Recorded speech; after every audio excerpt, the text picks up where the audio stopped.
కడప జిల్లా కలెక్టర్ కార్యాలయంలోని జేసీ ఛాంబర్లో నూతన జాయింట్ కలెక్టర్గా డాక్టర్ నిధి మీనా బాధ్యతలు చేపట్టారు. గతంలో తెనాలి సబ్ కలెక్టర్గా, వయోజన విద్యా డైరెక్టర్గా, ఎన్టీఆర్ జిల్లా జేఏసీగా విధులు నిర్వర్తించారని తెలిపారు. ఇక 2019 బ్యాచ్ ఆంధ్రప్రదేశ్ క్యాడర్కు చెందిన ఐఏఎస్ అధికారిని తన సొంత రాష్ట్ర రాజస్థాన్ అని తెలిపారు. ఢిల్లీ యూనివర్సిటీలో ఎంబీబీఎస్ పూర్తి చేయడం జరిగిందన్నారు.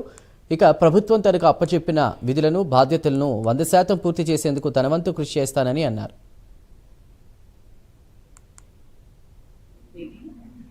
ఈరోజు నేను జాయింట్ కలెక్టర్ నా పేరు నిధి. ఈరోజు నేను joint collector Kadapa joint post join చేస్తున్నాను. I'm thankful for this opportunity to Honorable Chief Minister sir, and I'm also looking forward to work under the guidance of District Collector, and I hope to work with utmost sincerity and commitment. Thank you. నా పేరు నిధి. ఈరోజు నేను joint collector Kadapa joint post join